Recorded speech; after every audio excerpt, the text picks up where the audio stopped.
မိတ်ဆွေများအားလုံးပဲမင်္ဂလာပါခင်ဗျာကျွန်တော်တို့က Google မှာ Gmail account တစ်ခုကိုတည်ဆောက်လိုက်တာနဲ့တပြိုင်နက်တည်း Google ကနေပြီးတော့ကျွန်တော်တို့ရဲ့ဓာတ်ပုံတွေဗီဒီယိုတွေ mail တွေ Google Drive အသုံးပြုခွင့်ထဲမှာကျွန်တော်တို့အားလုံး15 GB တိ free ပေးထားတာရှိပါတယ်ကျွန်တော်တို့ဓာတ်ပုံရိုက်ထားတဲ့ဓာတ်ပုံတွေဗီဒီယိုတွေကိုဖြတ်လိုက်တော့လဲပဲဒီ Google Photo application ထဲမှာသိမ်းထားမှာဖြစ်ပါတယ်ခင်ဗျာ Google Photo application မှာအားလုံးမိတ်ဆွေဖြတ်လိုက်တော့လဲပဲဒီမှာဗီဒီယိုတွေကိုပြန်တွေ့ရမှာဖြစ်ပါတယ်ဓာတ်ပုံတွေကိုလည်းပဲပြန်တွေ့ရမှာဖြစ်ပါတယ်အကယ်15 GB ထက်ပိုရင်တော့ဟောဒီ Google One လို့ခေါ်တဲ့ application နဲ့ကျွန်တော်တို့အသုံးပြုပြီးတော့ငွေနဲ့ပေးဝယ်ပြီးတော့ upgrade လုပ်ရမှာဖြစ်ပါတယ်ဒီမှာကျွန်တော်တို့ဒီ storage 15 GB မှာ51%တုံးထားပြီဖြစ်ပါတယ်ဒါကိုကျွန်တော်တို့က upgrade လုပ်ပေးရမှာဖြစ်ပါတယ်ခင်ဗျာဒီနေ့မိတ်ဆွေတို့ကိုကျွန်တော်မျှဝေပေးချင်တာကတော့မိတ်ဆွေတယောက်ကမေးထားပါတယ်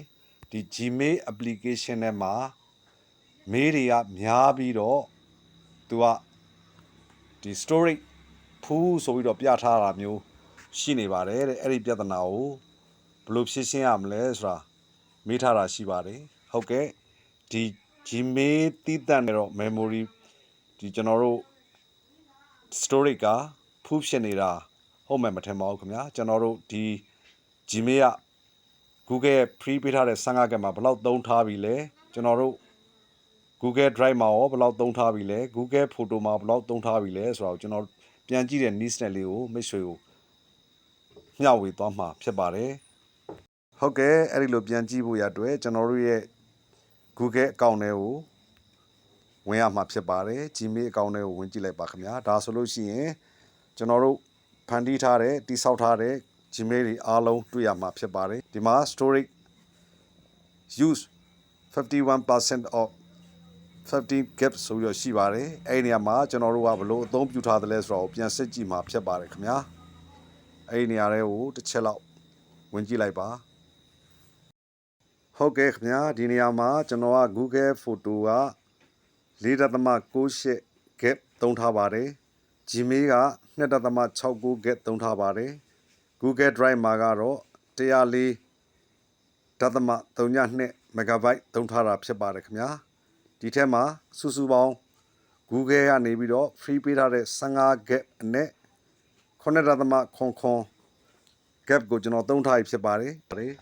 Google Photo ကအများဆုံးဖြစ်ပါတယ် Google Photo က4.98 GB ရှိပါတယ်ခင်ဗျာဆိုတော့ကျွန်တော်ကဒီမှာပို့ပြီးတော့ storage နည်းသွားအောင်ဆိုရင် photo တွေကိုသွားပြီးတော့ဖြစ်လို့ရပါတယ် photo ရော video ရောဒီနေရာမှာရှိနေမှာဖြစ်ပါတယ်ခင်ဗျာ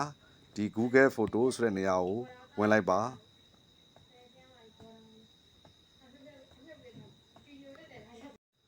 ဆိုရင်ဒီမှာကျွန်တော်ဖြစ်လိုက်ပေးမယ်လေသူတင်ထားတဲ့ဗီဒီယိုတွေဖိုတိုတွေအများကြီးတွေ့ရမှာဖြစ်ပါတယ်ဟုတ်ကဲ့ဒီထက်မှာကိုမလိုအပ်တဲ့ဗီဒီယိုဖိုတိုတွေကိုမိတ်ဆွေအနေနဲ့ပြန်ပြီးတော့ဖြစ်လိုက်ပါခင်ဗျာဒါဆိုရင်တော့ storage ကပို့ပြီးတော့နေရာရလာမှာဖြစ်ပါတယ်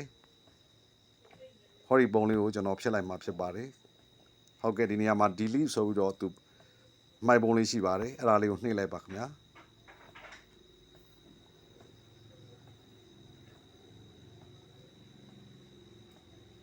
ဟုတ်ကဲ့ဒါဆိုလို့ရှိရင် allow photo to move this photo to trap ဆိုပြီးရေးထားပါတယ် allow ကိုကျွန်တော်နှိပ်ပေးလိုက်ပါခင်ဗျာဟုတ်ကဲ့အရှာဗီဒီယိုတွေဖိုတိုတွေကိုလည်းမိတ်ဆွေဖြစ်သွားလို့ရပါတယ်ကျွန်တော်ကတော့မိတ်ဆွေတို့ဖြစ်မပြတော့ပါဘူးခင်ဗျာGmail မှာဆိုရင်လည်းကျွန်တော်တို့ spam folder ထဲမှာရောက်နေတဲ့ spam email တွေကိုဖြစ်လို့လည်းရပါတယ်ဒီ Gmail ဆိုရင်လည်းပဲဒီနေရာလေးတွေကိုဝင်လိုက်ပါကျွန်တော်ကတော့တော်တော်များများဒီ Gmail တွေကိုဖြစ်လိဖြစ်ထမရှိပါဘူးခင်ဗျာကိုသုံးလို့ရင်လည်းပဲပြန်ကြည့်လို့ရအောင်ဖြစ်တဲ့အတွက်ကြောင့်ကျွန်တော် Gmail တွေကိုတော့သိပြီးတော့ဖြစ်လိဖြစ်ထမရှိပါဘူးခင်ဗျာဒီနေရာမှာကျွန်တော် spam email တွေကိုပဲကျွန်တော်ဖြစ်ပြမှာဖြစ်ပါတယ်မိတ်ဆွေအနေနဲ့ကတော့ Google Drive မှာ Google Photo မှာကျွန်တော်တို့ storage ကိုပို့ပြီးတော့ များလာအောင်မလိုအပ်တဲ့ပုံတွေကိုဖြည့်လိုက်လို့လည်းရပါတယ်ခင်ဗျာ spam email ဆိုတဲ့နေရာကိုဝင်ပြီးတော့ကျွန်တော်တို့ spam email တွေကိုဖြည့်မှာဖြစ်ပါတယ်ဟုတ်ကဲ့ပြီးရင်ဒီနေရာလေးကိုမှန်ချက်ပေးလိုက်ရမှာဖြစ်ပါတယ်ခင်ဗျာအပေါ်မှာအဲ့ပုံကိုတစ်ချက်လောက်ထောက်လိုက်ပါပြီးရင် permanently delete ဆိုတဲ့နေရာလေးကိုနှိပ်လိုက်ပါခင်ဗျာဒီနေရာလေးကိုတော့အမှန်ချက်ပေးလိုက်ပါဟုတ်ကဲ့ဒါဆိုရင် spam email တွေကဖြစ်နေပြီဖြစ်ပါတယ်မိတ်ဆွေတွေနဲ့ Gmail မှာ storage full ဖြစ်နေမှာဆိုရင် get more storage ဆိုတဲ့နေရာကိုနှိပ်ပြီးတော့ကျန်တဲ့ mail တွေကိုလည်းဖြည့်လို့ရပါတယ်ကျွန်တော်ကတော့မဖြစ်တော့ပါဘူးခင်ဗျာဟုတ်ကဲ့ခင်ဗျာဒီကနေ့ဖို့ Gmail မှာ storage full ဆိုပြီးတော့ warning ပြထားတဲ့ message များအတွက်ကျွန်တော်တို့ storage ပို့ပြီးရလာမဲ့နည်းစနစ်ရယ်ကျွန်တော်တို့ရဲ့ Google Photo တွေ Google Drive တွေ Google Gmail တွေမှာဘလောက်ထိအသုံးပြုထားပြီဆိုတာကိုသိအောင်ကြည့်တဲ့နည်းစနစ်ရယ်ကိုဒီကနေ့ကျွန်တော်မျှဝေတင်ပြလိုက်ရပါတယ်ခင်ဗျာဗီဒီယိုအဆုံးထိဝင်ရောက်ကြည့်ရှုတဲ့အတွက်ကြောင့်အထူးပဲကျေးဇူးတင်ပါတယ်အားလုံးပဲရှင်လန်းချမ်းမြေ့ကြပါစေခင်ဗျာ